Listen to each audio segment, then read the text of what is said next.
নমস্কাৰ সকলোকে হাতৰ সম্ভাষণ জনাই মই সপোন পিয়াখি প্লাবিতা পুনৰ আহিলোঁ আপোনালোকৰ মাজলৈ এটা নতুন ব্লগ লৈ আশা কৰোঁ আপোনালোক সকলো কুশলে আছে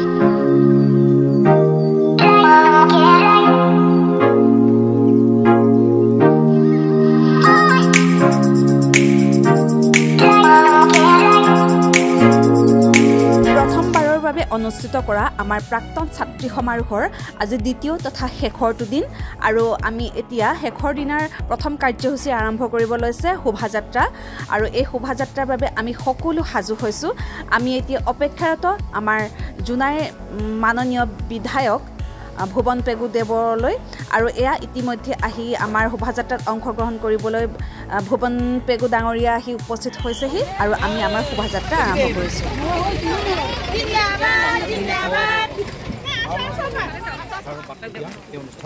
আৰু আমি এইবাৰ অসম চৰকাৰৰ এইবাৰ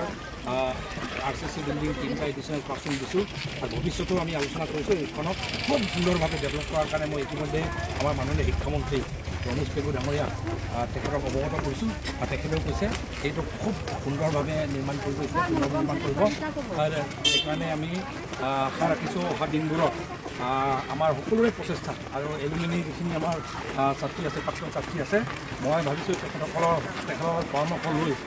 যিমান এলুমিনি আছে সকলোৰে সহযোগ যদি পাওঁ গাৰ্জেনসকলৰ সহযোগ যদি পাওঁ মই ভাবোঁ যে ইয়াক এটা আমাৰ বৈদ্যুতিক বালিকা বিদ্যালয়ত এটা উচ্চতৰ বিদ্যালয়ত খুব সুন্দৰ এটা অনুষ্ঠান হিচাপে এটা মডাৰ্ণ ইনফ্ৰাষ্ট্ৰাকচাৰ দি বনাব পৰাকৈ আমি এটা প্ৰচেষ্টা চলাম আৰু মই ভাবোঁ এই শোভাযাত্ৰাই মানুহক প্ৰেৰণা দিয়ক জোনাইবাসীক প্ৰেৰণা দিয়ক আমাৰ অঞ্চলৰ ৰাইজক প্ৰেৰণা দিয়ক আৰু নাৰী শিক্ষা আৰু আগুৱাই যাব লাগে আৰু মহিলা নাৰী আৰু আমাৰ কন্যা সন্তানসকলে ভালকৈ শিক্ষা গ্ৰহণ কৰি সমাজক নেতৃত্ব দিব পৰাকৈ সবলভাৱে নেতৃত্ব গ্ৰহণকে এই শোভাযাত্ৰাই এটা মেছেজ কৰি সন্মিলনত আমাৰ মুখ্য পৃষ্ঠপোষক হিচাপে আমাৰ মাননীয় বিধায়ক ভুৱন পেগু ডাঙৰীয়াই আমাক যথেষ্টখিনি সহায় সহযোগিতা আগবাঢ়িছে আমি প্ৰথম হয় কলে আহি আছে আমি বালিকা বিদ্যালয়লৈ আহি আছোঁ ভৰ্তি আহি আছোঁ সেই ক্লাছ 9ত পঢ়িবলৈ আহি আছোঁ আজি আমাৰ লগত আছে আমাৰ বিধায়ক হয় আজি চিনি পাওঁ আজি আমি ক্লাছ 9ত পঢ়িম ক্লাছ 9ত নহয় ক্লাছ 5ত বহিম এতিয়া ক্লাছ 5ত বহিম আৰু ক্লাছ 9ত বহিম পুৰণাৰ স্মৃতি ৰোমন্থন কৰিম সেই গ্ৰীণ কালাৰ ফ্ৰক পিন্ধি গৈছিলা তোমালোকে হয় নহয় মই বাৰু ক্লাছ 9ৰ পৰা আহিছোঁ গ্ৰীণ কালাৰ ফ্ৰক তাৰপিছত ক্লাছ 8ৰ পৰা মেখেলা চাদৰ হোৱাইট মেখেলাত গ্ৰীণ পাৰি কিমান ভাল লগা আগদিনাখন একদম লগতে দুডালকৈ চুলি বান্ধিছিলোঁ ৰঙা ফিটা আৰু আগদিনাখনে ধুনীয়াকৈ দেওবাৰ দিনাখন কাপোৰ ধুই ইস্ত্ৰি কৰি বা কিমান ঘটনা মানে ভাল লগা সময় মনত পৰিলে সঁচা পাহৰিব নোৱাৰোঁ সেইবোৰ কেতিয়াও পাহৰিব নোৱাৰোঁ সেইবোৰে স্মৃতি এইবাৰ এই প্ৰথম বাৰ্ষিক ছাত্ৰী সমাৰোহত সেইবোৰে স্মৃতি আমি ৰোমন্থন কৰিবলৈ পুনৰ লগ হৈছোঁ সকলোৱে এই বাহঁত লগত আছে আমাৰ বিধায়ক মহোদয় পূৰ্বশ্ৰেণীৰ বালিকা উচ্চ মাধ্যমিক বিদ্যালয়ৰ প্ৰতিগৰাকী ছাত্ৰীৰ লগতে আমাৰ বিদ্যালয়খনৰ লগতে আমাৰ প্ৰাক্তন সতীৰ্থসকলক আন্তৰিক কাৰ্যসূচী সফল ৰূপায়ণ কৰাৰ ক্ষেত্ৰত সহযোগী কৰি তোলে গতিকে ইমান দীঘলীয়া জিন্দাবাদ আমাৰ স্কুল জিন্দাবাদ আসন গ্ৰহণ কৰিবৰ বাবে খুব সুন্দৰ আৰু নিয়াৰিকৈ আমাৰ শোভাযাত্ৰাৰ অন্ত পৰিল আমি আহি পুনৰ স্কুলত উপস্থিত হ'লোহি আৰু ইমানেই আমাৰ শোভাযাত্ৰাটো দীঘল আছিল যে বহুত দীঘলকৈ দেখুৱাটো মোৰ ব্লগত সম্ভৱেই নহ'ব এই অনুষ্ঠানটোৰ যিমান ফেমিলি সকলোৱে আপোনালোকে আশীৰ্বাদ দিয়ক নতুন বিল্ডিং এটা আমি চেংচন দিলোঁ ইতিমধ্যে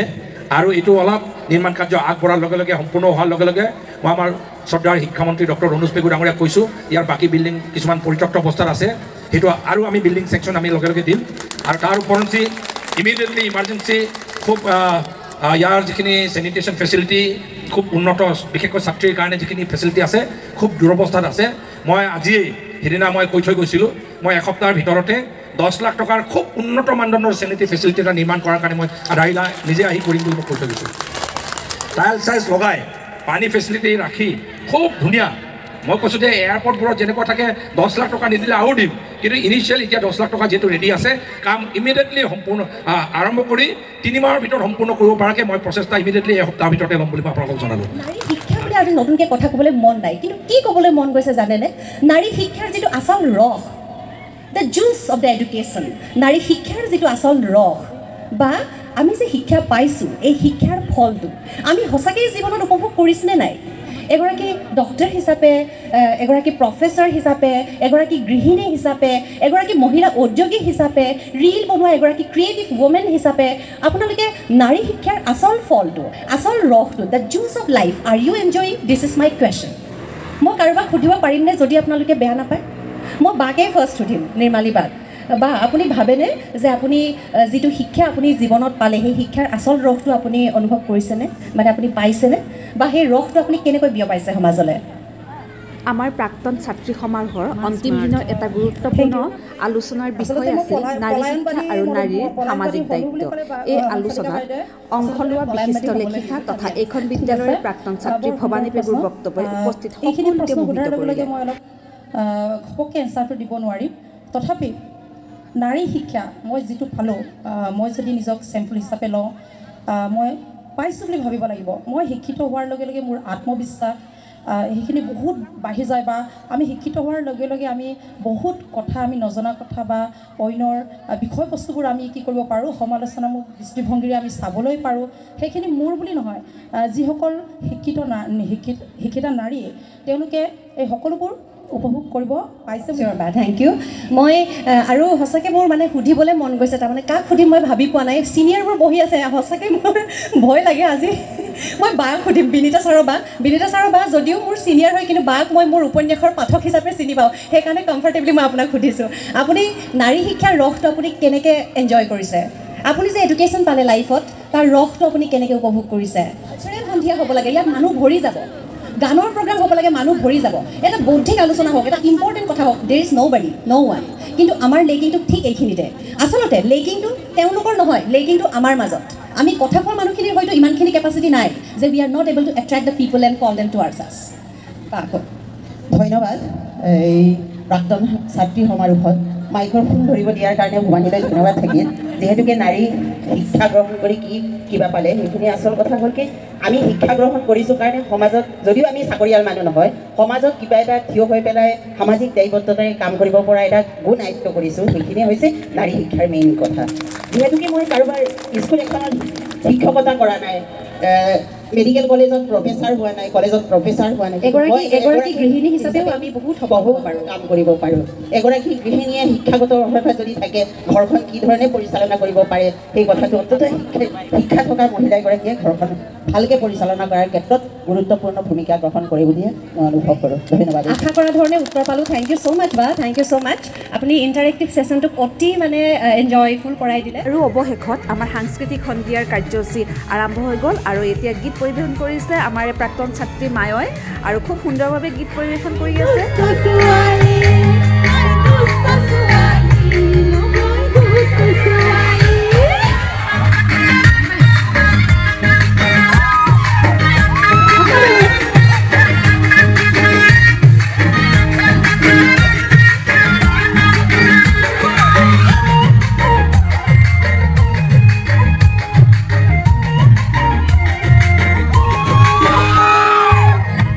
আৰু এইবাৰ প্ৰাক্তন ছাত্ৰী সমাৰোহৰ সম্পাদিকা তনয়া পেগুৱে খুব সুন্দৰকৈ বিহু নৃত্য প্ৰদৰ্শন কৰিছে কপিৰাইট লগাৰ ভয়ত মই বিহু গীতটি লগাব নোৱাৰিলোঁ তাৰ বাবে মই দুখিত